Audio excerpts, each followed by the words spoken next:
understanding so that we may be able to connect with the things you've prepared for us for this week, because you prepared these works before the foundations of the earth. And Father, we thank you because you've planned good things. You love us so much, and we are going to have an excellent week, full of great things, full of victory, and full of manifestations from you.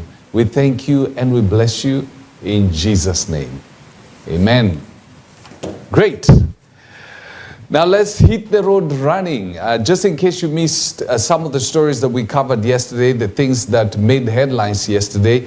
One of them is President William Ruto, who says that he's in total agreement with the recommendations that had been given by the dialogue team, which submitted their report on Saturday. Speaking at the Priesthood Fellowship Church located in Roysambu in Nairobi, the president said that his leadership has already started implementing some of the recommendations, including reducing travels out of the country by government officials. Additionally, Ruto emphasized the role of the central government under his leadership to find employment for youth, to raise the national economy and save youth from joining criminal gangs, similar to the Mungiki.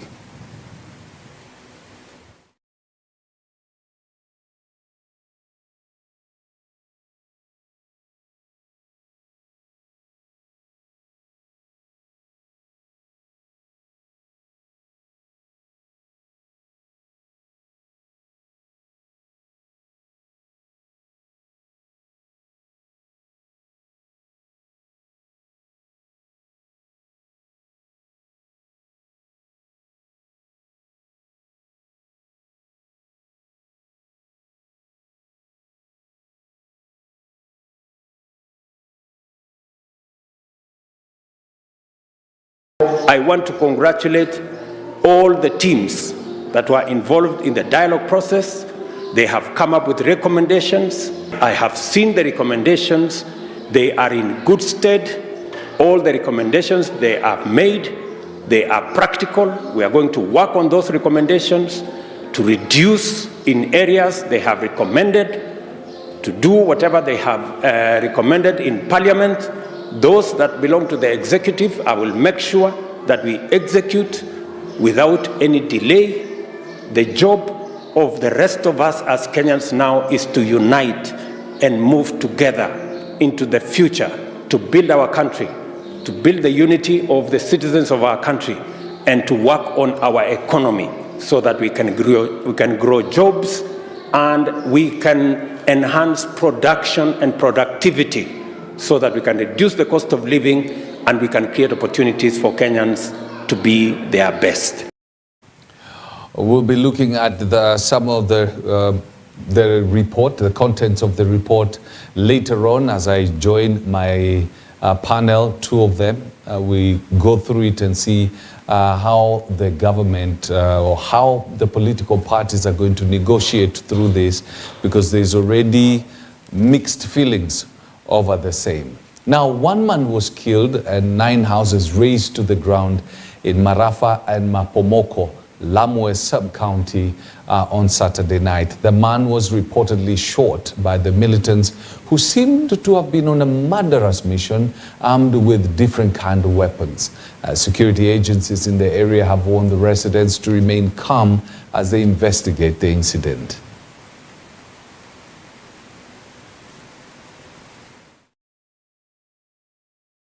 Kama ambao uko huku hata tumeanza kuwa na shaka, kwa sababu kama hii jambo imeanzia jana saa 1 usiku na askari wamejulishwa na hatujaona maiti ya hawa magaidi, tunaona maiti ya wenzetu. Hii mambo inatushangaza. Kidiki, wakati unakuja baada ushuke mahali kuna tukio, wewe unashuka Mkunumbi. Mkunumbi mjini, nini inatokea Mkunumbi? Kwani Mkunumbi kuna mambo ni mahali kumeua watu. Mbuzi zake ndizo zimechinjwa zote, kuku zimechinjwa, hata tunapata vichwa vingine huko kwa barabara ambao vimetupwa kule. Kwa hivyo tunaona wazi ya kwamba nyumba ndio hiyo imechomwa. Unakuta ya kwamba mali yake pikipiki 3 zimeshachomwa. Na kama pikipiki 3 imechomwa, mahindi yameharibiwa, vitu vingine vimeharibiwa vya dhamani, ni nini kimesalia? Hakuna. kama Kindiki anataka kusaidia watu, alete jeshi hapa, ikate barabara ile upana walikuwa wakisema ni 20 meters. Na ipite mahali ambapo hakuna maji. Sasa hii barabara imekatwa wakati huu, inapita mahali kuna maji, hata security kitaka kuokoa watu, si barabara hii ni kitu ya kudisplay, wanakata, waonyesha kwamba una kitu kinaendelea. Kwa hivyo security inaweza kuwa ni nzuri sana hapa, lakini hao watu wapewe njia mzuri sana ya kukimbia. Na wanajua kila mtu jina lake, wanapelekwa na nani. Na hiyo ni kitu tunataka ishuruhishwe kwa haraka sana. Maana wanajua boma ile inakaa watu na boma lile halina mtu. Linajua boma lile lina mzee na lile lina mama. Kwa hivyo sisi tunauliza, jamani, hatuna haki ya kuishi na wanaume zetu? Tutakaa bila wanaume ama tutakaa vipi? Now you can tell that, that lady is really bitter because of what has happened to their kin. Well, when the security agencies tell you to remain calm, they better do something to ensure that you can see that there's a reason to remain calm. Now, this is a very unfortunate way to die.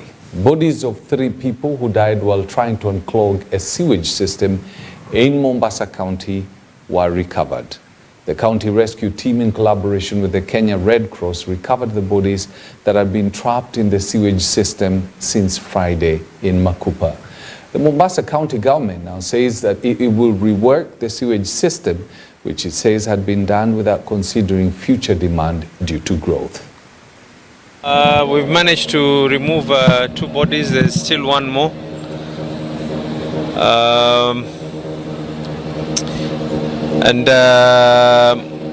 One thing is clear, because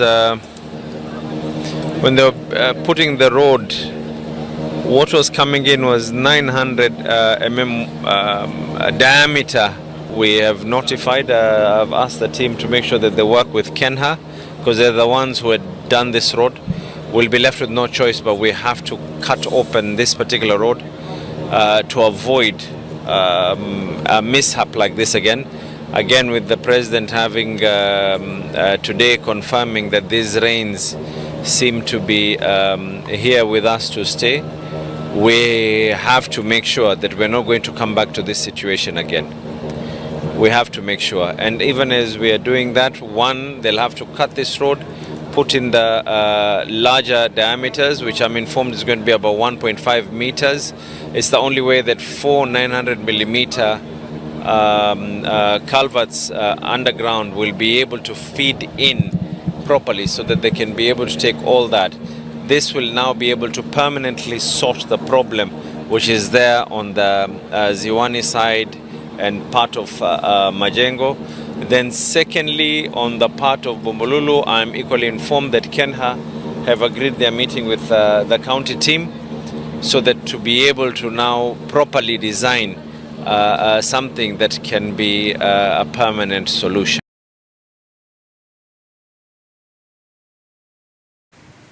Once again, we offer our condolences to the families of the 3 people who lost their lives. As Mombasa County was mourning, in Nairobi, Nairobi County was celebrating its first anniversary with several religious leaders and political leaders from the county, led by Governor Johnson Sakaja, congregating at the KICC to give thanks to the Lord for helping them lead the county for the last 1 year. The religious leaders, including the county chaplain, Bishop J.B. Masinde, Bishop John Gitonga, and Philip Kitoto, led in giving thanks to the Lord for the county. Nairobi Governor Johnson Sakaja, who says he's going to institutionalize the Thanksgiving service, thanked the leaders who have helped him keep him sound all the years. Mimi kama governor of Nairobi, I want to thank God for his hand upon my life, for my own personal journey since I was a young boy here in Ngara. It is only God's grace. There are many who, if they were told one day this will be a governor, they would laugh until they go crazy because of the circumstances that we went through in life, later in life. Earlier in life, things had been very smooth, I remember. And that's why I want to kuchokoza Reverend Ambrose Kidogo, because my mom was one of his mentors when he was in Jamhuri High. So ulikuwa Jamu. And he would come home, hapa Parklands Ngara, kunywa chai na mandazi, and my mom would, mentor him. My mom then later, you became her pastor, and she started the women's ministry at Parklands Baptist, which is the church I grew up in and started. But before that, Bishop J.B. Masinde was a very close friend to my mom when they were in Deliverance Church, Karioko. And he came for my mom's passing out parade when she joined the Kenya Prisons Force. So last week when I wore the uniform of the disaster team, I wore the uniform just like Kisali. Hebu simama tuone. Mpaka kofia, hivyo. When I wore it, I got so many messages, please sit. And B. Masinde confirmed that when I wore it, people could not see me. They could only see my mom, because that is what she used to wear. And, Reverend Ambrose is the one who buried my mother when she passed on in 1994. And we still thank you because you've been very close to our family. From the time I was 9 years old to now. Before I went for Senate, I came to you. I came to you, JB. I came to, my spiritual fathers to say, Mambo ni ngumu, but this is what I'm dealing with. Whenever I've gone through tough times, and all of you know my story, it's always tough. I don't get anything easily. I've always come to you. And sometimes when it looked so bleak, Bishop J.B. Masinde would not even say many words. He would just send one sentence, "It is well." And that, JB, has always been enough. When you say that, I know you're praying. I don't know where Goi Odera is today. He couldn't make it. Goi sends a prayer every 2 days, a specific prayer, and a record na anatuma. Those things lift us up. Evangelist Teresia Wairimu, Wangunjiri, they're always on my phone, we talk. I think we've made such success because I'm surrounded by such a great, host of spiritual fathers and mothers. So you see, it really pays to get connected to, religious leaders and people of good repute, so that when you're going through a situation and we need counsel, the king can go to the prophet instead of the prophet going to the king.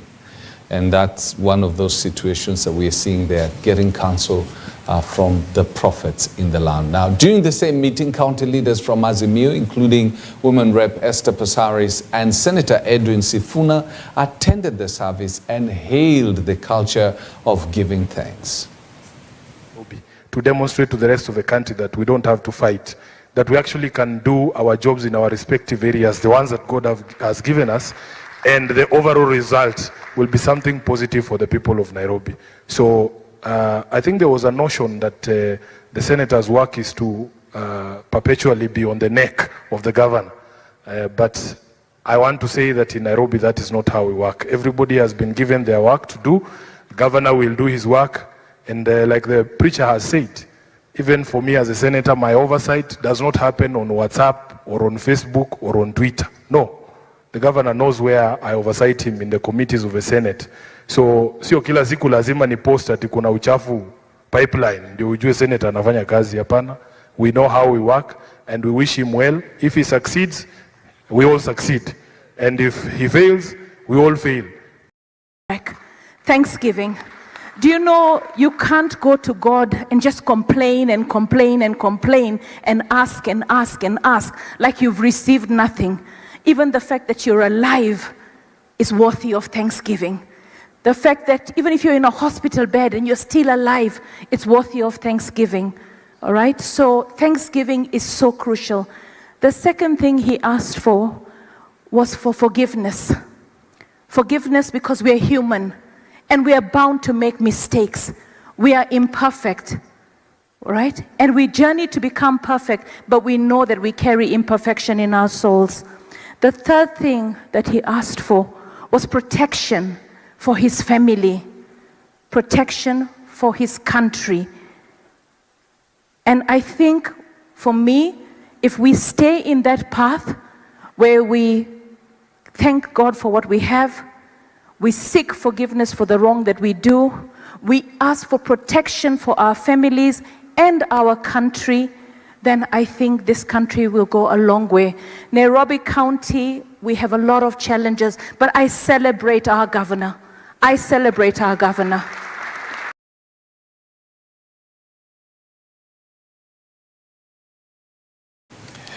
Well, during the meeting, the General Superintendent of the Kenya Assemblies of God Church, Philip Kitoto, gave the sermon, and also Parklands Baptist Church, Pastor Ambrose Nyang'ao was also in attendance.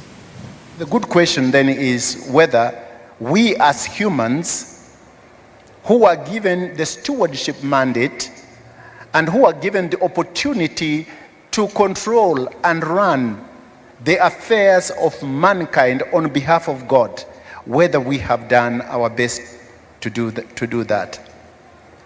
Are we working strategically, intentionally, productively towards the realization of this mandate?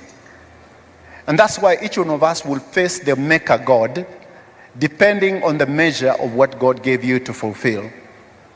Kila mmoja wetu atasimama na kutaja kazi yake. Wengine wanasema yale wanataka kusema hapa, lakini hata mimi kama askofu nivae mavazi ya aina gani, niwe sasa nina majukumu ya aina gani, nitasimama mbele ya Mungu na yeye ataniuliza majukumu yale nilikupea uliyatenda namna gani. I want to say the angel of Thanksgiving today has been made very busy. Bwana asifiwe. And the Bible says that God does recognize and expect thanksgiving. Psalms 100 says, I will enter his gates with thanksgiving in my heart. I will enter his courts with praise. Niereke Gwire. You know, there is nothing as beautiful as seeing ministers of God who are doing the right thing. I mean, if you looked at the ministers of the gospel who are seated during that function, it's people who are sound. I mean, people who've been around, been preaching the gospel, and they've kept it, you know, between the narrow pathway. But there are things that are happening within the church fraternity in Kenya that leave you thinking, what's happening here? If you're wondering what I'm talking about. Now, earlier this week, controversial Pastor Ng'ang'a found himself trending on social media when he sold papers to his congregation as a point of contact for them to get money and property. Ng'ang'a, who's not a stranger to controversy, seemed to enjoy himself as he laughed out loudly in the service as he sold the paper clips. Watch this. Hii yote ni mapesa. Ukifika nyumbani kwako, upasiwe makaratasi hivi. Unasikia ujinga yangu? Hiyo naita ni ujinga. Upasiwe makaratasi. Sema ni pesa.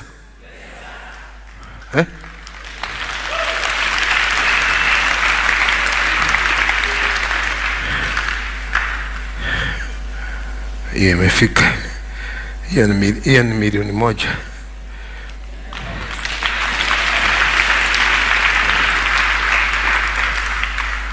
Hallelujah. Ngai wakwa ni munene. Ngai, goja. Hii ninauza. Nauza 100 ngapi? Kamoja. Uende nayo.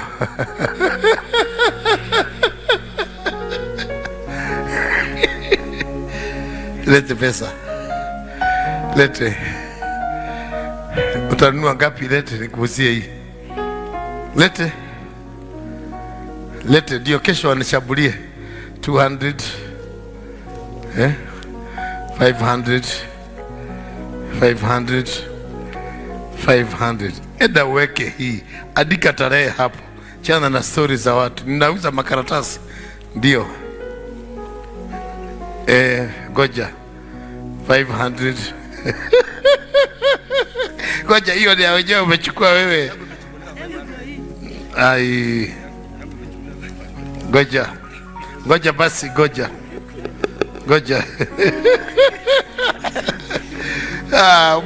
Mnali pesa zangu, mnali pesa. Goja nipatie huyu customer nini? Ngoja nipatie customer change. Customer change. Customer, goja.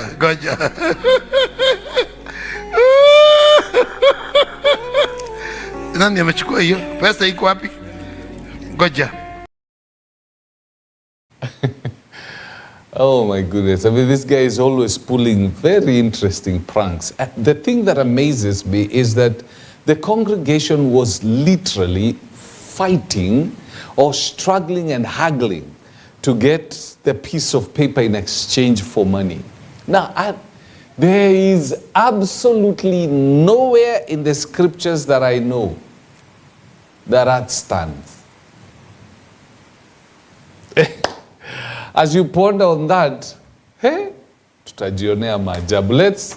Let's go for a short break as we get into the newspapers. I hope we are not going to find anything as crazy as that.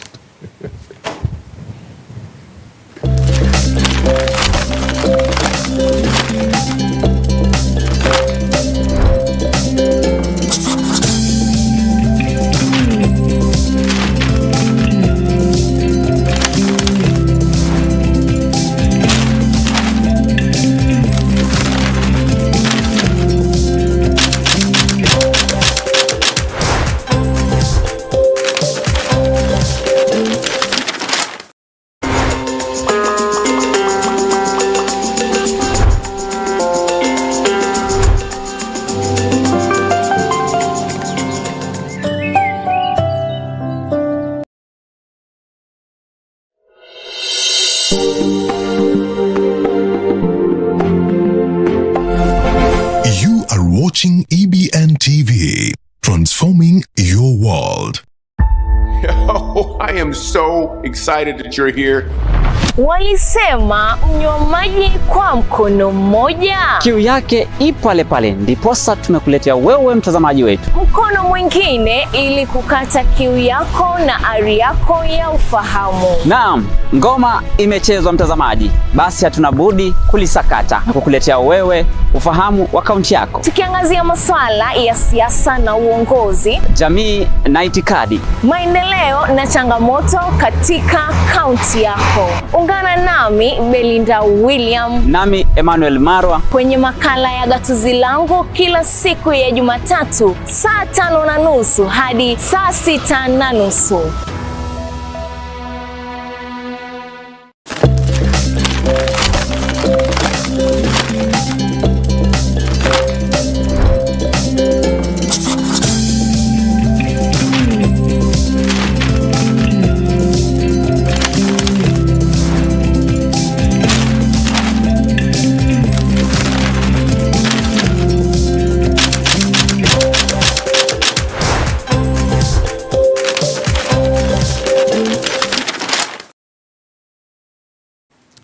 Now, welcome back. I've got 3 newspapers. I got the Standard, Nation, and the Star with me here. Which one do you want us to start out with? Okay, I hear you. The Standard? Okay. Your wish is my command. We'll start with the Standard. Now, the headlines on the Standard newspaper is this. It has everything to do with dialogue. And we'll be discussing this later on in the show. When my guests, MC Muito and Ngaira, come onto the floor to discuss some of the things that are happening in the country. Dialogue report clash. That's the headlines in the Standards. And it says, whereas the president says he will push for its full implementation, some in his camp think it's too expensive. The Azimio side is also split, with Martha Karua dismissing it. So it looks like we are in for some interesting, conversation over the same. With Martha Karua says any purported agreement that does not immediately impact on cost of living, electoral justice, and respect for multi-party democracy is a fraud. That's exactly what Martha Karua says. So then the second page is a struggle to rebuild Ukraine, an unyielding spirit in the aftermath of the Russian aggression. You know, the war is still going on in, between Ukraine and Russia, and the destruction that is there is actually epic. I know one day Hollywood is going to make a movie out of this. But the destruction in Ukraine is epic. Loss of lives, very unfortunate. I believe we are now running into the hundreds of thousands. And those are people's, not just, numbers.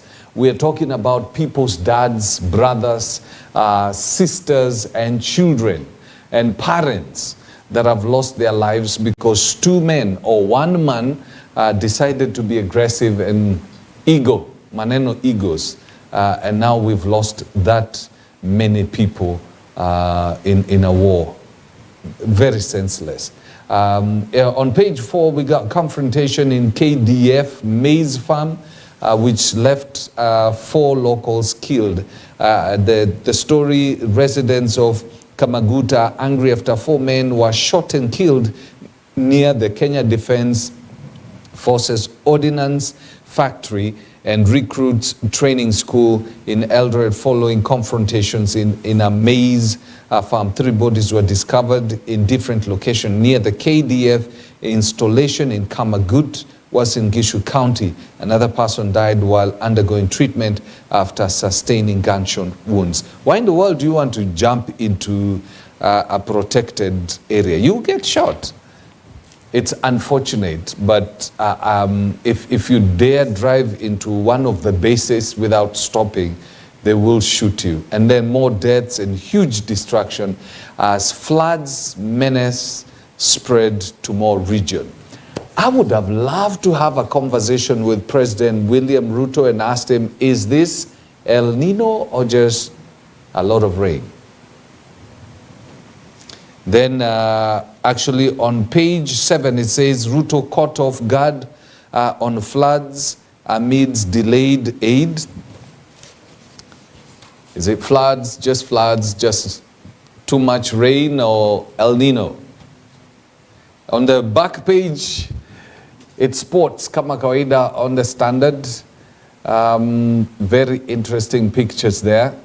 And if you can see, this is Omala on target, has Gor Mahia close gap on the top spot. So if you're a sports fan, this is the headlines today.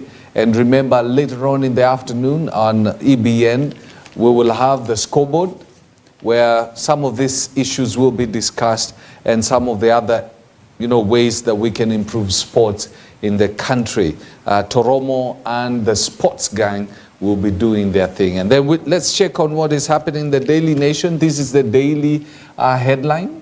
The headlines in the daily talks report split Azimio. Azimio is split just as Kenya Kwanza is split. And it has very interesting read, cost of living. They say, one of the small quotes there is a former President Uhuru Kenyatta, who is the Azimio Council chairman, is said to have made attempts to scuttle the talks, calling 2 meetings at the party's leading lights in Nairobi. And then Azimio leader Raila Odinga says, I haven't read it, and said he had received the report by the team but had not read it. He promised to comment on it once he has read it. Anytime you hear this top political leader saying, I've not read it, it's a lie, because the teams basically keep on briefing their heads so they know exactly what is in their report, what is controversial, what they like, what they don't like. And he says cost of living, a day after the bipartisan team set up by President William Ruto and opposition chief Raila Odinga presented its recommendation. Division erupted in Mr. Odinga's Azimio camp with NARC Kenya leader Martha Karua and DAP or DAP leader DAP Kenya leader Eugene Wamala rejecting the proposals for failing to tackle the high cost of living.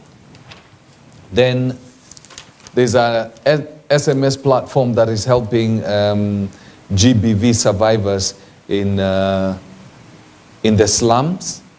That's gender-based violence. And then on the 3rd page, you got a woman's body among 4 yet to be retrieved from rivers in Makueni. I mean, these floods are disastrous.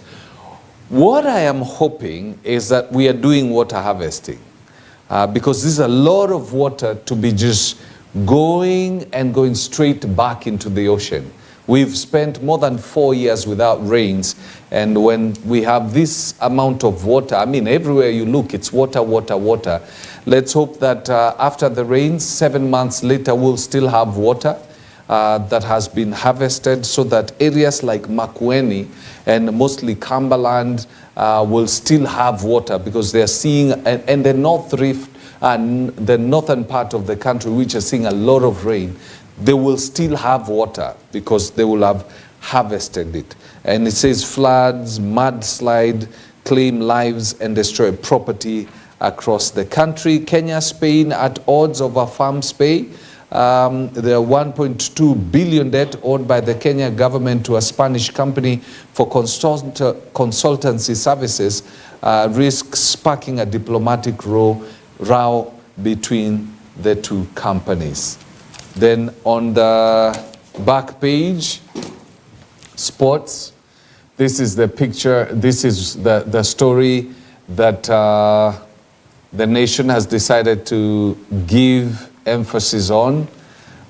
We play not just to win, but to entertain. Kenyan football teams were on Saturday evening left licking their lips for more action as the home side, junior side, exhibited tiki-taka style in a Group A 5-0 thrash of Sudan.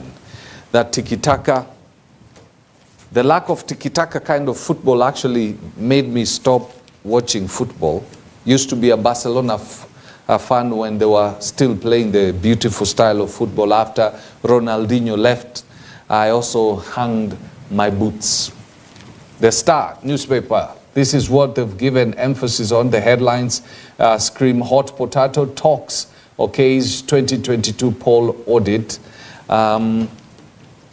So evaluation of election result could open old wounds on who won disputed election. Forecast shows El Nino rains. Now the Star put it out, it is El Nino rain. So probably when we are talking about the president needs to come and tell the country that yes, it's not just extended rains. This could be El Nino rains. I mean, the effect that we are seeing around is crazy. There's a lot of destruction, and there's women MPs are asking the president to declare El Nino a national disaster. Now, if you know what happens when something is declared a national disaster, you'll understand why quite a number of people would want this kind of thing to be declared a national disaster. It is a national disaster as it is right now, but there's a lot of money that is pumped anytime something is declared a national disaster, and then shortly afterwards, you start seeing the EACC investigating people. Now, BBI is back. Ruto Raila dialogue team makes radical reforms proposal that we'll be looking at shortly. The back page of the Star Sports, it's Gor Mahia, as you can see there. Gor Mahia march on. McKinstry Lords Kogalo after morale-boosting win over Muhoroni Youth. You know, Muhoroni Youth is not one of those teams that you can say when a team like Gor Mahia beats them, that it is a major, major win. Maybe I'm wrong. Anyway, we're going to be having a discussion, and we're mostly going to focus on the report that came out from the dialogue team, some of their proposals. Is this El Nino or not? And then we see where we go from that, all right? Don't go away. I'm waiting for my cup of coffee. It's a Monday, but I don't get the Monday blues. That's what I discovered. I decided I won't have it. So you know what? Let's take that short break. When we come back, we delve into the conversation this Monday morning.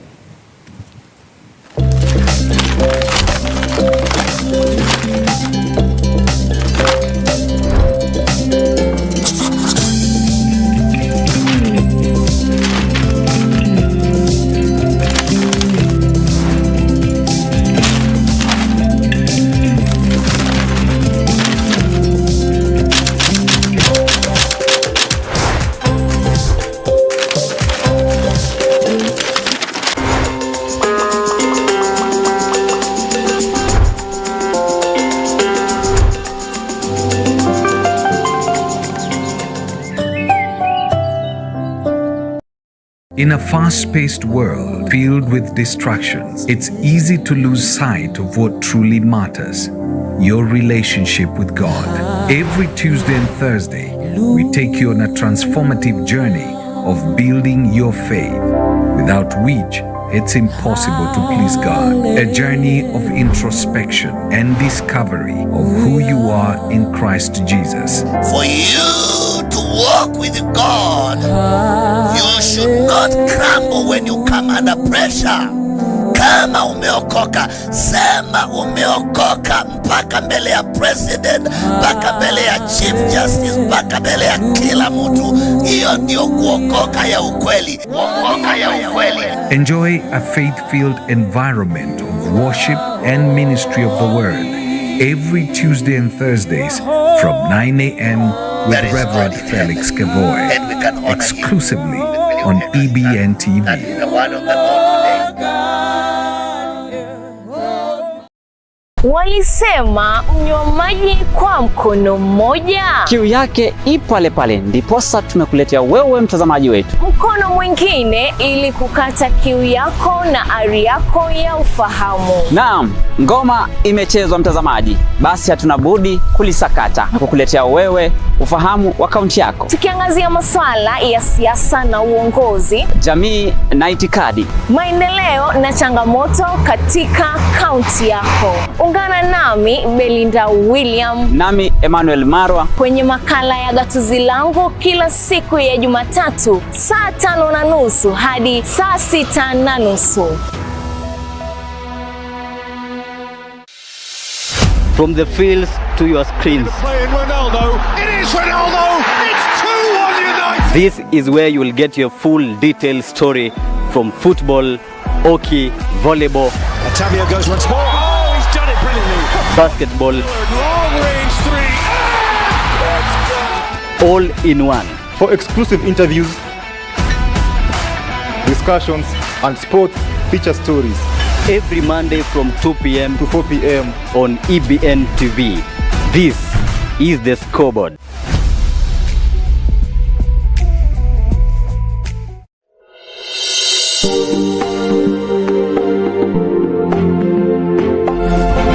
You are watching EBN TV, transforming your world.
Well, welcome back.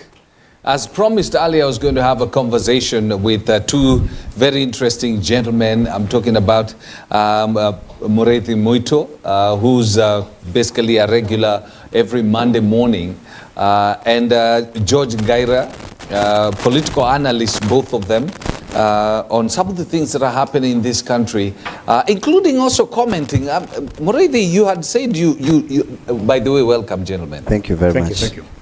You saw Pastor Nganga with distributing.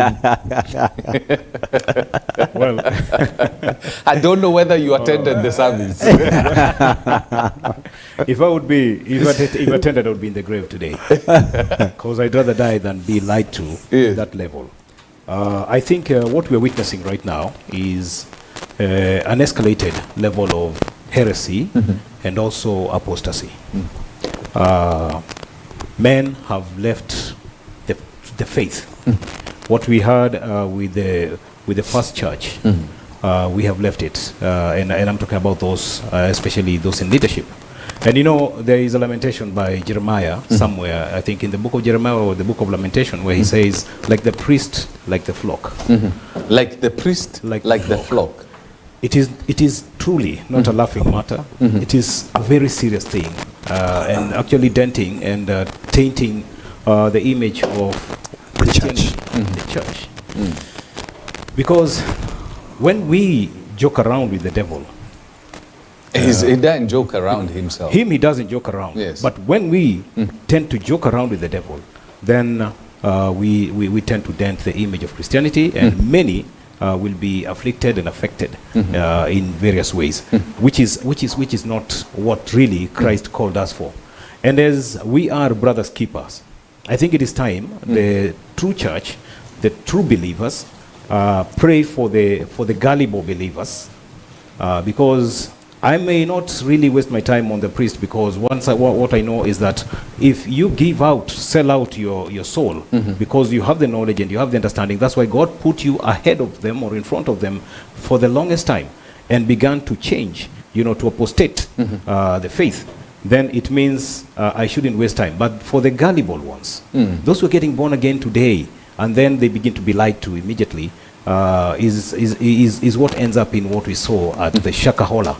And the devil is sending agents, and those agents do not necessarily be people who come with the face of the devil, but even pastors, fathers, priests, all manner of so-called religious leaders. They are being instilled with that covetous hunger, and they want to have everything to themselves.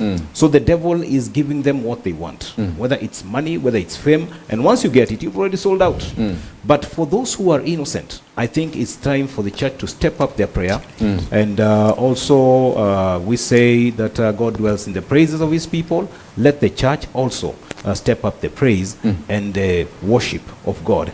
Take it to the next level. I think, as God prescribed. Yes. Before Ngaira just speaks, I think the fact that we don't have the reason why the fake is speaking out so loud is because probably the original is silent or is not as loud. Okay. Just to cap it before he says it, I'll just give you a scripture. In Matthew 24, when he was talking about the last days, I think it's around verse 22 there. He says, beware of who? Beware of men. Yes. Not the devil. Yes. It is men who will deceive men. It is men who will push people out of the presence of God. Yeah. Okay. Ngaira. Fred, it's very unfortunate that we can even entertain such pure deception by characters like Pastor Nganga. And I pray that the Presidential Task Force on Regulation of this religious institution I will not be surprised if it takes on us, but that's okay. I'm telling you, but it's very important. I hope that the Presidential Task Force that is working on how to regulate this religious institution does not let such incidences go unchecked, and so that at least Kenyans can be saved from such characters. All right. But before you move on further, I think spiritual things are spiritually designed. if the presidential whatever task force is not going to anchor itself on the true spiritual or the true spirit, on the true spirit, that is the Holy Spirit, then they will not be able to discern the devil.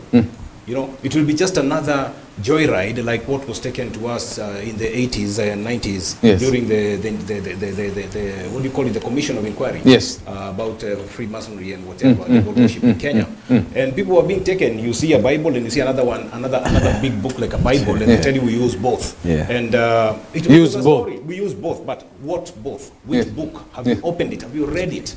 You just don't come and see a book that has a leather cover and think it's a Bible. And that's the kind of people we sent that time. And I tell you, it was not the kind of report that you'd have expected. And so these guys began to enjoy themselves. Today they have a Holy Bible, they show you Holy Bible, and another Bible for themselves. That has all manner of evil. So the church should basically self-regulate so that all these things... Absolutely. It's not about church, it's about the devil. It's about the spirit of the enemy. How do you deal with the spirit of the enemy? Because it's the spirit of the enemy that possesses that human and acts evil. You know, any human. So spiritual things are spiritually designed. Please involve the church, and the church that believes in Pentecost, and also the church that is in the Christian fraternity of the Bible. All right. That is the only way we can be working in the Bible. All right, let's take a look at some of the things. There's now a division that is starting to appear. Cracks are appearing. Morelli, just pull that cable at the back. I can see Alan is not hearing. Pull that cable at the back that is, yes. Pull it up. The gentleman who passed right in front of the camera is called Alan. Normally he's supposed to crouch like this and disappear so that you don't see. But if you saw any blue, that was Alan. So not to worry. So there's a lot of division that have started appearing. Cracks appearing within Azimio. The report, the long-awaited report, I don't know whether it was long-awaited, but the report has now come out, and there are people who've said they're not going to sign. You know, that was expected from the very beginning, because the motive of the whole dialogue committee, and when the agendas that were being narrowed down, that were going to be looked into, from the very beginning, the moment they were never in sync with what the wishes of the people were. So nobody, it was never possible that there was going to be any Kenyan that was waiting for this report to come. It's very unfortunate, Fred, looking at some of the things that they've come up with as resolutions. None of them absolutely touches on what none of them absolutely touches on what you know, our local Kenya is going through at this particular time. You're talking about the cost of living. Cost of living and many other factors there. You know, some of the things there are not a priority. The 2022 elections are done and done with it. People moved on. We're supposed to look at what is happening now. Elections, this is not the time. The president has hardly served even a year in office. This is not the time to even talk about 2022 and some of the reforms that they're pushing. So I hope Kenyans can totally look into details what this is all about. But from where I sit, it was a pure waste of time. Yeah, I think, like I've always said, Azimio going into the talks and whatever points they had raised as, you know, priorities for discussion, I think they lost it at the onset. Because one, it was not an Azimio agenda. Yes. It was a Raila Odinga agenda. It was not an Azimio agenda, it was a Raila Odinga agenda. It started as Wakenya have a problem, but that was just a gimmick to mobilize the people so that you can disrupt the leadership of Kenya Kwanza by taking them to the streets, because you needed the masses. But in real sense, towards the end, it was a declaration that His Excellency President Dr. William Ruto is not legitimately in office, occupying office. So who was interested in the office of the presidency? It's Raila Odinga, of course. So who is interested in audit report? It's Raila Odinga. So how does it again positively affect our wallets in the form of gain by doing an election audit, which has a president and a government that is in place for slightly over 1 year now? Yeah. So I think it was a bad game, and people who see far, who are far-sighted, Yeah. If it was somebody else leading this whole process, then it would have been different. What do you mean? If it was somebody? If it was somebody else, if other it than was Raila Odinga, if it was somebody else, and I'm not targeting Raila Odinga as an individual. Look at what happened in 2002. While he was still in Kanu, he waited until he was denied the position he was promised in 1997. Then, 3 weeks or 3 months towards to elections, Moi declared Uhuru Kenyatta. There was no time for you to form a political party and follow all procedures to ensure that that political party is national, because they had already killed their NDP. So they had to join what was surviving, and that was the NAK, which formulated itself after he betrayed them in 1987 to join KANU. Now, come 2002, he had to again just make a declaration so that he can, outwit everybody else. The Nyachayes, the Kalonzos, the Saitotis, and the guys who they came out with him as Liberal Democratic Party. They would not have gone national at that time. So he was the one who became the luminary, who signed the MOU, Memorandum of Understanding. And because it was done in a rush, they were easily cheated. Okay, and he felt cheated because the position he was promised, I remember President Kibaki saying that we will form a position for you, we create a position for you, but he didn't tell them that you have to go back to Parliament and, do some amendments on the Constitution. Come 2007, you know what happened, and eventually ended up in bloodshed. Then, after the bloodshed, there was, the Nusumkate thing. But come to think of it, when he was launching the 2008 Office of the Prime Minister strategic plan of the Office of the Prime Minister in 2008, that was the first year. We actually graded him with some questions like, so what plans do you have for the people who have been injured, who have died, who have maimed, who have lost their identity? Yes. The statement was very simple. They were political martyrs. I don't think that was the correct statement. I don't think that was the correct thing to come out as an opening statement. It was like we and Moi Kibaki are planning ABCD and we'll do compensation and blah, blah, blah. But that was the opening statement. 2009, there was no record. 2012, it was a bit quiet. 2017, you saw the handshake. It's him again. Abandoning everybody else. Picked Junet, they went, they did their MOU with Uhuru Kenyatta, and that was it. Now, 2023 has been a bit hard because the guys in this government know the game. They know what has been done, and they knew they had to deal with Raila Odinga alone.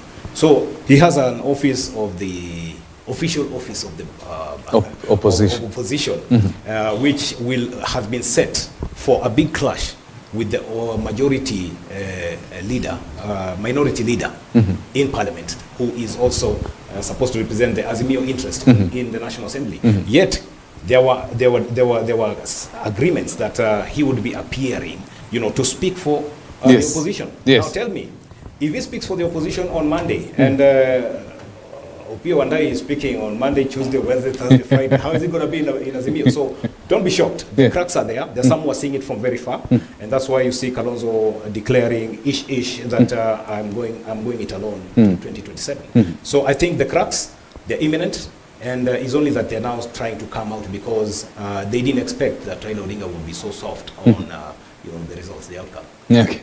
Yeah. Fred, even as I completely rubbish the whole process of the National Dialogue Committee, which I said, and I think when we were here a couple of times, I said this whole project is going nowhere because of the motive of the whole process. I must also remind my brother and any other person who's listening that the business of running this country is a very serious business that must involve every Kenyan that is there. And when you look at the history of how some of these fallbacks have come in after elections, after fallouts, and people have to come in. One day, I personally did ask, especially after the 2017 handshake, one of those events that I was with and I got access to the former Prime Minister, I asked him, for those who supported you, particularly those in opposition strongholds that truly believed in you and were not supporters of President Uhuru Kenyatta at that particular time, and did not quite agree with the shock that was with the handshake, to see the Prime Minister and the President, shaking hands and saying that we have to come together and for these particular reasons. And we asked him why, and he told us what was the alternative. You know, when there's a fallout and people are fighting, the first alternative is to cool off. Yes. Because the very least you want to have is the issues of people fighting and bloodshed and things like that. That's not what this country needs. So when you look at what happened with the handshake, anybody that has been on what you call the Western Circuit, which is the Luo Nation, all the way to Migori, a region that has predominantly been in opposition for the last 60 years. If you go to Kisumu today, the last 3 years of President Uhuru Kenyatta, it's unbelievable. For the very first time, and I don't come from that county, but I've been there multiple times. You know, when you look at what the president did with, particularly the infrastructure, the roads, the airport, the rail. Today, Fred, from Kisumu to Nairobi, you're going for 600 shillings. From Kisumu to Nairobi, whereas in a bus or a shuttle is 1,800. It's a third of what it costs to actually shuttle. Because of the rail transport. The revamped old railway line. So when you look at what has gone there, he brought there the Navy services. So we now have at least some civil servants that have some cash flow within town. You can see the hand of government in what is happening in that particular region. So I want to say this, that I think we understand that Raila Odinga and many other politicians generally have their own personal motives, and what they do, they're politicians, so they say all politics is a business, so everybody has some interest in it. But I think it's important that everybody is brought on. Any chance that comes for Kenyans to come on the table and talk, we should always be open. So yes, but I saw you writing some notes like you were waiting for him to finish, and you just jump in. He's not really... I'm not really bashing him, but I think I just needed to raise a point of correction. That when you talk about everybody in Kenya, we're talking about everybody, every Kenyan, not an individual. And we're not saying that it has to be you leading that team, or it has to be you leading the rest of the Kenyans. What we're trying to say is, there are people who can contribute to the development and the plans of the government, with viable plans. And this is what we are looking for. Is not really a contest of individuals, because it ends up being a contest of individuals the moment he becomes the one who leads. And that is why we are so telling people in Kenya are actually very vocal when they're saying, hey, Uhuru Kenyatta, your time is up. Okay, you sit back, advise the ones who are there right now, so that they can be able to do their work. But when you again come out again, guns blazing, to fight the ones who are in the influential position, it becomes a problem, and that's why it becomes individualistic. So it is time, I think, we focus on having Kenyans, whether they were supporting the Azimio side, and they have brilliant ideas. These are people supposed to be incorporated into the government. You get the point? Not because they are elected as MPs somewhere or not. We have very smart people who supported Azimio, or who supported Kenya Kwanza. That would mean any government, any government in the opposition. I mean, any person in the opposition that can actually assist the government with the brilliant ideas they have. So we are not saying that if we have to come out from the opposition, we have to have so and so ahead of us. That's creating a juggernaut, which is not what Kenyans really want. Kenyans want people who are cohesively working, and that is why I wanted to clarify that. You see, what we are having right now as a development plan was actually created by NAC. The Kibaki administration, which what we are now executing right now, because you see the plans they had for the road network, the railway system. Kibaki created even the Nanyuki system was supposed to be there, and there was an economic, thinking behind it. That was supposed to, cause a form of appreciation in terms of economic growth. But what happened is that when politics came in, the Nanyuki railway was not, refurbished as the Kisumu railway. So what you're saying, what they're experiencing right now is what was supposed to be experienced by the 5 counties which are supposed to benefit that time.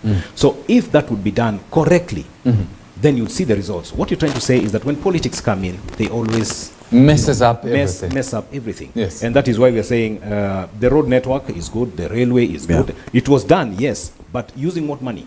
Loans. We have to pay. So let's not complain. Because the cost of living again goes high because you owe me and you have to pay me. That is where the country is. And that position must be dealt with. And you can see now, we've been mentioning Ukraine war, now Israel-Gaza war is here, also affecting us some way, somehow. And I said here, if the Arabs would shut the oil, again, it would mean more pain, you know. So the economic pangs will actually, grip us even harder. You know, very quickly, I just wanted to say that, you see, Fred, Kenya is a multi-party democracy where everybody is free. And and I've said this many times on your shows. I've said no Kenyan makes a mistake by going to the ballot to choose a leader without choice. Irrespective of, even if the candidate is a goat or a sheep and you elect him. And friend, I've said this for years now to you, isn't it? I've said no Kenyan makes a mistake by going to the ballot and choosing a leader of his own choice, because that's what democracy is all about. Absolutely. And Kenya now, after 1992, became a multi-party democracy where every Kenyan is free to campaign in each part of this country and ask directly for the vote and let the people of Kenya decide. And that happens. So Fred, you know, the way somebody said at one point, a very classic statement, that we are not going to kneel down just to allow our short friends to feel good about themselves. It means that in an open space, everybody puts his best foot forward, and whoever shines, so be it. You know, so nobody has said sometimes, and not to appear like I'm speaking for Honorable Raila Odinga, even though he's somebody that I've supported for a while, is that him, just like any other Kenyan, has a right to voice his opinion on whatever issue that the country, whatever issue that happens in this country. But if it happens that he has the most visibility, then chances are that he's going to be the person that people will listen to the most. So it doesn't necessarily mean that George Ngaira or Fred Njiri has been shut down from giving his opinion, or brother here, where everybody's open to do that. So we might spend so much time on an individual and miss out some of the basic things that we want to look at. Kenyans have said time and again that there are 5 basic things that they need to work on. They want to eat. They want to live in comfortable homes. They want to be able to have some good medical facilities. They want to take their kids to school. Basic things that they want to see from their national government, which then was and some of which are the functions that the 2010 Constitution actually validated and said these are the functions that we want them to go to the county. So this particular president, being that is the second president in the post-devolution era, was supposed to focus on those particular key issues. And then we as the taxpayers, in all the 290, to audit, to fund it, and do everything. We've already done that. That's why every day we have taxes going up every day. This cup of is taxed. The cocoa in this queue is taxed, isn't it? So as Kenyans, as taxpayers, we've played our bit, paying our VAT and our pay as you want. But you see now Kenya has one president. The moment President William Ruto was sworn in, Fred, I was live on your show, if you remember. We were there when he walked into Bomas, and I said it's done. We have a president. It's done. We have a president, and whether or not we supported him, we must support this president so that he doesn't fail. If this president fails, Fred, both of us, regardless of who we supported, we will also fail. You understand? Now, some of the recommendations that have been made here, including, take for instance the audit that Morethi was talking about. How is this going to help us? Because I think, like is quoted in The Nation, it's going to open up old wounds. If the Supreme Court declared itself on it. You know, Fred, the election of 1861 in the U.S., the election that brought in Abraham Lincoln, something happened that was very huge and turned down the politics of the USA. Because as soon as President Lincoln won the presidency, he was elected by largely the northern states. There was an opposition candidate that was coming from the south who had just lost the election. And out of anger, they went back to their place in a place called Montgomery in Mississippi, in Alabama, where they swore in their own president and declared a confederate, couple of states, I think 10 to 15 states, and announced that they're seceding from the U.S. A decision that led to a 4-year civil war that led to almost 600,000 people dying. And President Lincoln had to make a big decision that now, in the interest of the country, we need now to look at the reforms.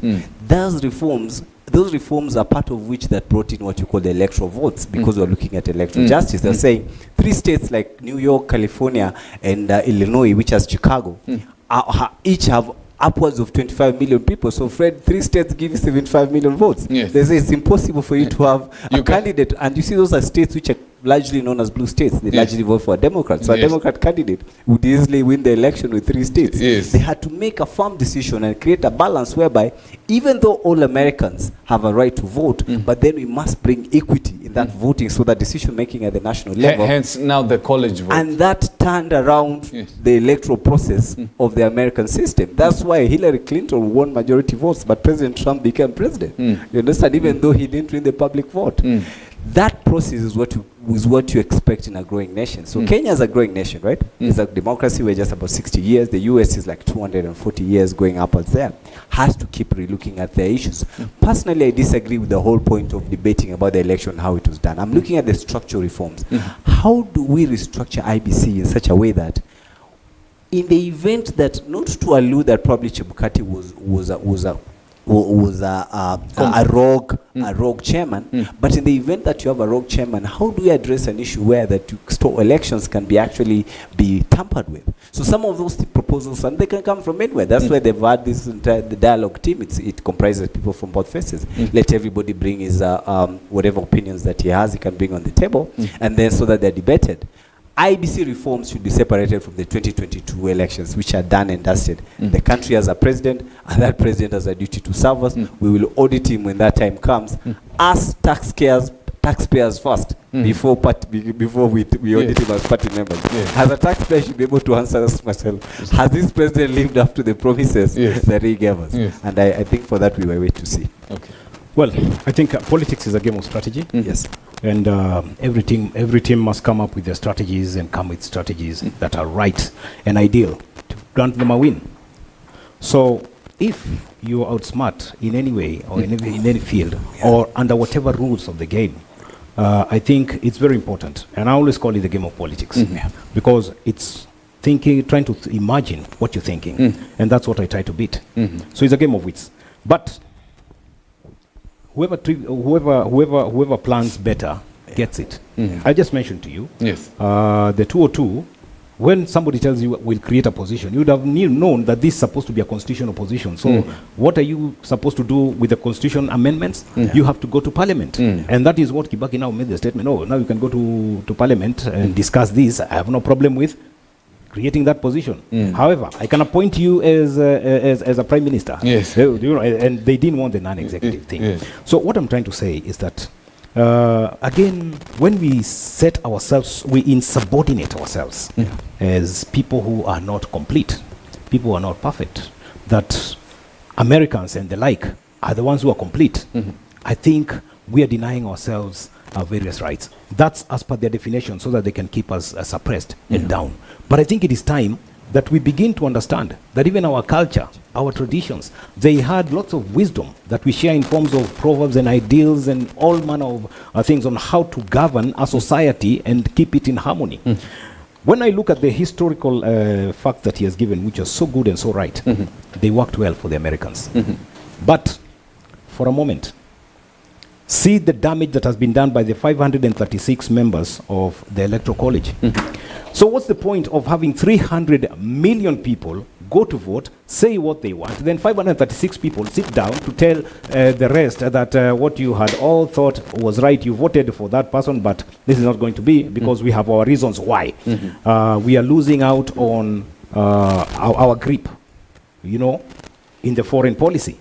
That is why they had to do away with Hillary Clinton, a Democrat, because Obama had introduced negotiation, even with the so-called minnows like Kenya, every other country you want to deal with, you want to negotiate. Obama was a negotiator. But when it comes again to Trump, he was the opposite. So they wanted somebody who was going to stamp authority, but they found a clique, of the minnows that had already began to rediscover themselves.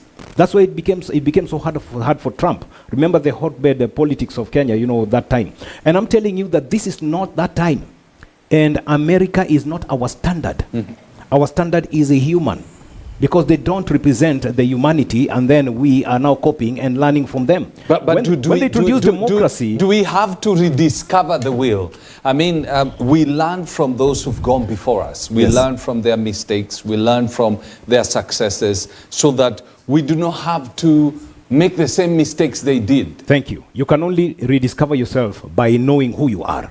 Then begin to set your own principles and precepts and values that you're going to go by. When we were making the... Are you saying that by going back and looking at the American history, we are forgetting who we are? We lost who we are because their system, because the system has replaced who we are and our understanding into theirs. You get the point? When you tell me that we are a democratic country, like the USA is democratic, and then democracy means majority have their way and minority have their say. Now, majority had their way during the election of the recent elections of, that involved Hillary Clinton, but Clinton didn't get it. Yet she's the one who won the majority. So how democratic are they? It begs the question. I mean, these people are not as real as they ought to be. So let's come back to Kenyan Constitution. I did my submissions at the Kiplagat Commission in 2006. And I think I was the only person who was able to offer pardon for the Kenyans who went to receive the system of government and the legislation granted to them by the Buckingham Palace, you know, in the form of independence for our country. We were independent before they came and distorted it. Now, when we got that one, the laws from Lancaster, imagine, even today, I hear advocates now beginning to discuss, hey, we should not be using the authorities and, precedences of the UK. We are supposed to be using ours, or of the Commonwealth.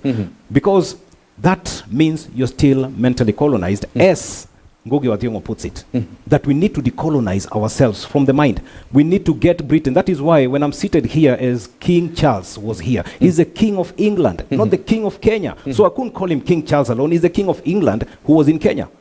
Because as long as I call him King Charles and remains King Charles, we are subjecting ourselves to Commonwealth and subjecting ourselves to his kingship. We are Kenyans and we ought to be independent right from our minds, from our spirits, so that we can worship right and so that we can be able to lead our children and create a future that is dependable. Gaira is almost taking off from his that's the reality, man. The 2002 election was the very first election that I participated in, because I was just finishing high school and I was very excited. The 2007? 2003.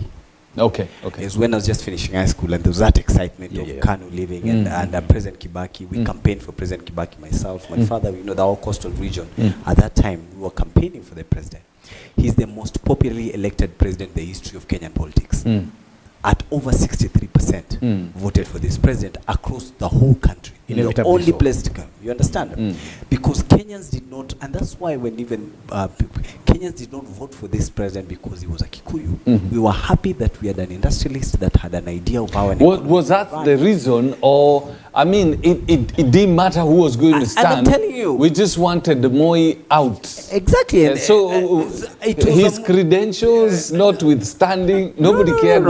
Just get Moi out. But Kibaki had come in. One of the reasons why Kibaki was settled on, even though we have the Tinga Tosha, but there was also the back-end conversation, was that he had the experience of how government runs. Remember, Kibaki had been a vice president for almost 10 years. A lot of young Kenyans are not aware that the President Kibaki was a VP for all those years, not just 2 years.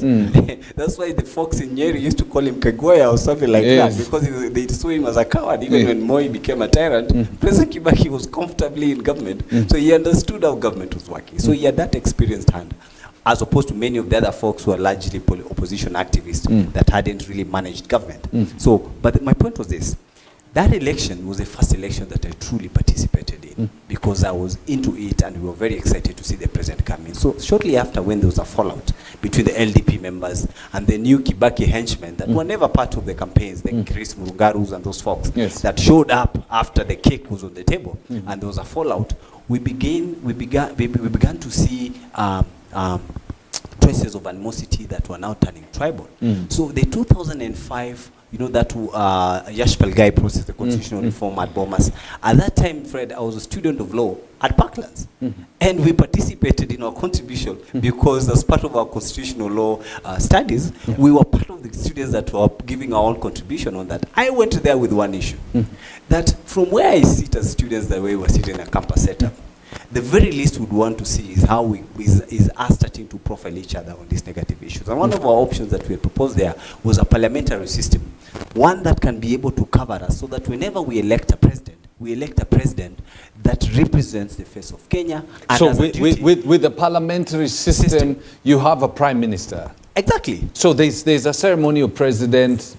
But it's not really the bond. The issue is on how you elect that prime minister. Okay. Is that you have, like the South African one, which is what you call the mixed, there's an English name for that. It's a hybrid. It's a hybrid system where you elect the MPs, but the MPs elect a president.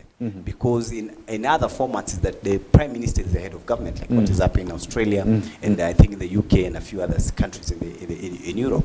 But the idea is this, that Fred, they set a minimum threshold of what a president should get. So if you have 290 constituencies, Fred, and you're running for presidency, is that we say if half of that is say 145. So if you get at least 145 seats of elected members of parliament, that's a clear win, then you can form government. Where you fail to hit the target, they give you an option of forming a coalition, like what happens in Germany. Then you can get a minority party and then form an alliance and still form government. But then they give you a timeline, say 90 days, that if you're unable to do that, then you go back to a snap election, so that then you have a clear win. The reason why we're proposing that is so that we create a system where every Kenyan feels represented. We failed to do that, Fred. And that led us to the animosity that we had in 2007, the one they were calling for. And is this cured in some of the proposals that are being made here? The 2010 Constitution made sure it captured. It was part of the Agenda 4 that we had at Serena, was how do you create equity so that even those who are in government today, Fred, in future, are not targeted by the next president out of revenge. That's why everybody accepted that. Now we put in the whole devolution process to ensure that we have our devolution of funds, so that there's equitable transfer funds to all the counties. So there's no part of Kenya that can say that has been isolated by any government, and all these funds that come with it. But also there was an issue of representation in government, something which this president is actually struggling with. And if this president does not cure this before we get to the, every time you realize, my brother, that the only time we usually have very serious animosity is when we have a sitting president defending his seat. It becomes very, very competitive, and unfortunately it becomes ethnic, and then we get into clashes and all these other issues that we face. But the 2010 Constitution made sure it covered that. That's why, yes. That's why in it highlights the issue of equity. Whatever way we use, the way the Americans did, to have a system that allows every Kenyan to feel that we don't want to have a Kenyan a situation where we have 6 million Luyas and only need to get 4 million Luyas and 4 million Luos and 4 million Kambas, and they say 15 million votes, and all the other 42 communities in Kenya can go to hell. So you're pushing for, if we are going to do an audit and then obviously review the electoral system, yes, you're in support of the college system? The parliamentary system. That proposal was actually there before. So the parliamentary system where we elect the members of parliament and then they elect the president? Yes, but if you look at it like that, then the issue, his issue come into play. But I want you to look at how the issue of minority communities and representation in the national government. You see, Ruiru constituency here has over 200,000 people. Pokot South has less than 30,000 people.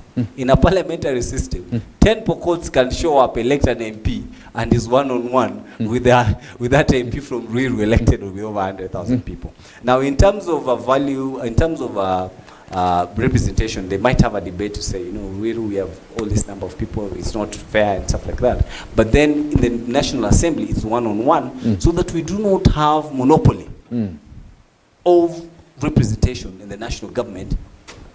From one. You see, when we went into the making of the Constitution, 2010 Constitution, and for your information, when we were doing our submissions at the Kiplagat Commission, Kiplagat had invited South Africans, some judges. You remember those three judges? Yeah. And the statement from his mouth was that this will determine the kind of constitution we are going to have in Kenya. I was the next person to speak after Gibson Kamau Kuria, and I said no. They will not determine a constitution that we have rejected abortion. A constitution that we have rejected, what do you call this? Gay. There were three things: abortion, LGBTQ, and all these kind of things. So they will not come and impose that thing to us, because in their country, they have already approved it. And I said we must be Kenyans. And I'm reminding Kenyans today, when you talk about the UK, it has a problem of race. They're not fighting. They're not really making it so public. You know, instead they are covering it but exercising racism. America, the same thing. You go to countries like Somalia, it's a clan thing. You go to countries like South Africa, it's a race thing and a tribal thing at the same time. Canada is tribal. You go to Canada, it's tribal. The French and the English, yeah. You know, all these things. You go to America, it's racial to date and it's abolished. And I said this in 2009 in the second, tabling of the, this strategic plan of the Office of the Prime Minister. I said, what is so hard for encouraging civic education amongst Kenyans to love one another for who they are and who they are, for what they believe in, what they stand for, and because he's a Luya, I'm Kikuyu. What's the problem? What's the problem with making the division and all these things we are seeing? Is it based on tribal, or is it a question of resources? It is, because I think people are fighting for resources, and the system of government has become such a hot potato because whoever sits at the helm controls how resources trickle down. It becomes a problem. Hence the reason why we are now talking about creating the position of an official position, let me finish. so they can be part of the Let me finish explaining what I wanted to bring home. Yeah. That when you make an individual decision, it becomes a family decision, it becomes a community decision, it becomes a national decision. If you, me, him, and everybody else make personal decisions, then we will be heading somewhere. But when we make collective decision, and that is why when Jesus Christ was speaking to his disciples, he said, who do they say I am? That's the masses. This is what they think. They said it, they all said it, but they didn't get it right. Until he came to an individual, but you, who do you say I am? They said it. Okay? What I'm trying to say is, you must come to what do you stand for, what do you believe. The Kikuyus may come with their cultural thing and say, oh, uncircumcised group A, and the others will say, oh, thief, robber and everything. They will come up with these things, and they will concoct what is right and make it wrong. From then henceforth, you will be fighting until you reach a point where you don't know what you're fighting for. And that's what is happening in Kenya today. I always talk about positive tribalism and negative tribalism. I mean, he is Ngaira and I know he is Luya and I know what they believe in. It is for me and Ngaira to agree. What I don't agree with you on, can we have a ground where we can say we agree to disagree and move on? That is why Kenyans today are not fighting. You will find a Kikuyu working with a Luya in a construction site. You will find a Luya offering a Kikuyu, a Kamba, some work, some business for livelihood. Then how come when it comes to thinking about the national thing, and I say the individual politics kills us, then again he becomes my enemy? These are the kind of things you're supposed to get away, get rid of. Fred, just very quickly, let me just give 2 examples. The UK in the last 5 years, they've had almost 4 prime ministers. In the last 4-5 years. They've had 4 to almost 5 prime ministers. Cameron, and then Boris Johnson, Liz Truss. Now they have somebody else, the Indian guy. In South Africa, the current President Cyril Ramaphosa, comes from a very small community called the Venda. They're not even a third of what the Zulus and the Xhosas are. Just before President Ramaphosa, we had a Zulu president that did not even finish his term. The warriors, the Zulus are the warriors. They're the fighters that really fought for, anti-apartheid and the revolution that was in South Africa. Before that, we had a Xhosa president called Thabo Mbeki. He was also fired midway. But there's no single Xhosa or Zulu that walked out of ANC to say that our people have left. The way President left with the and left with these people. And the way it happens across the country is because of the systems and what the systems create in terms of culture. You understand? Because then now, people over time, people learn to behave in a certain way based on what they laws and the restrictions are. Because they've done that for so many years, for them, those institutions are able to keep the voters and the masses in check so that they do not fall for some of the issues that you're raising here. Otherwise, ANC in South Africa would have collapsed a very long time ago. The day they fired Thabo Mbeki was the day the Costas would have left. And he could have formed this party, and the Eastern Cape, down there in Cape Town, those sides, they would have left ANC. Later on, when they fired Zulu, KwaZulu Natal and these other regions would have also taken over. But that's not the case, because the South Africans have over time now learned to operate within that particular system. That's why I'm saying, looking at some of the proposals, I looked at all the 9 or 10 proposals yesterday from the report that, that was given by the National Dialogue team. Allocations of job positions, the Kenyans do not need a new prime minister, we don't need an opposition leader, we already have a leader of minority who is fully catered and funded and secured by the Parliamentary Service Commission. He is the leader of opposition. So we do not need, Kenyans do not at all need any of these things that are coming. Is it possibly that we are creating this to seats for the boys. Yes, to soothe particular individuals. Yeah, and that's why I support what Martha is doing.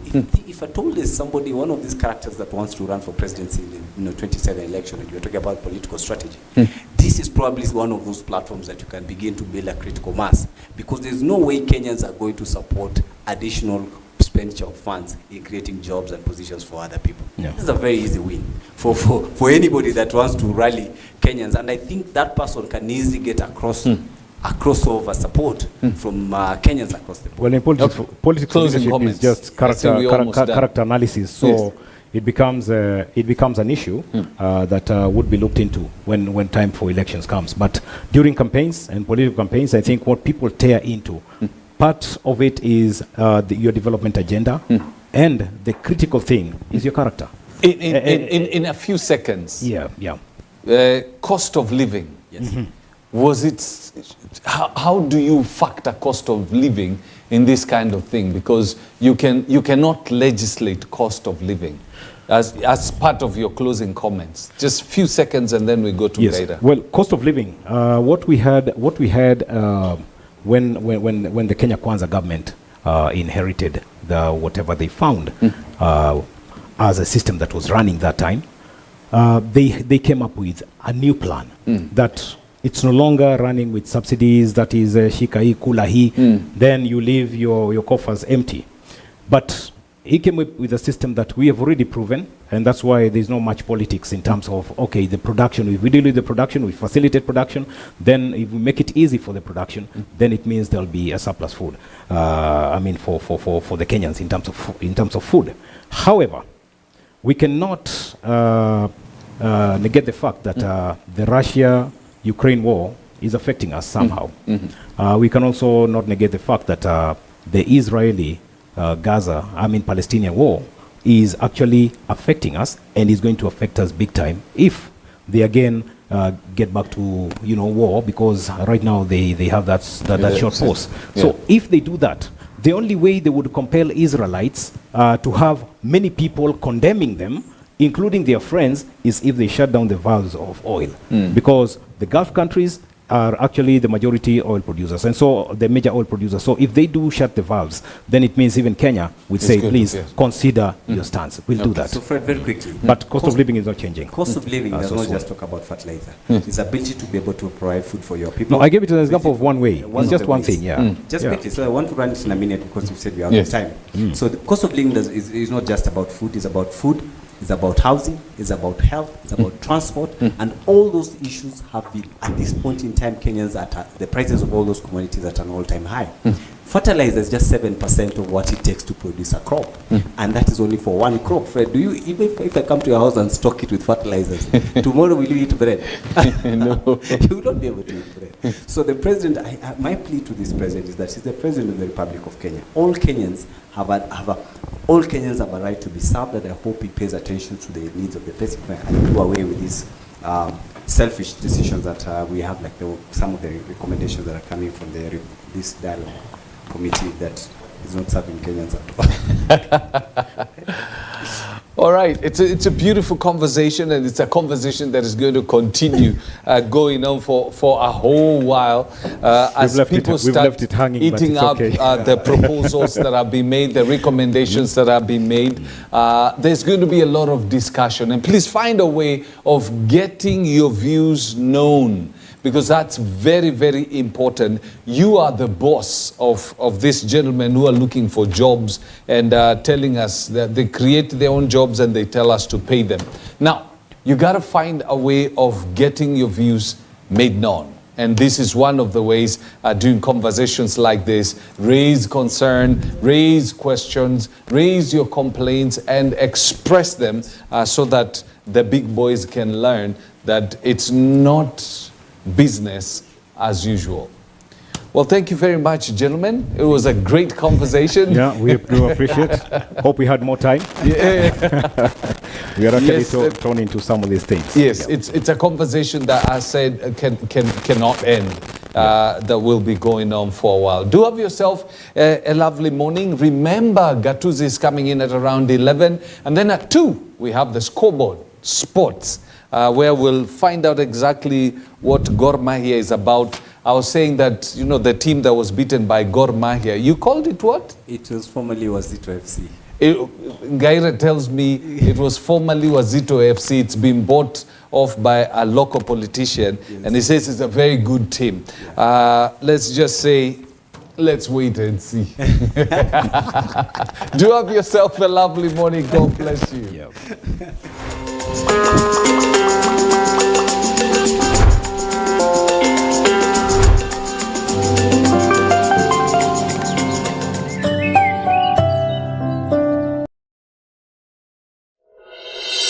Thank you.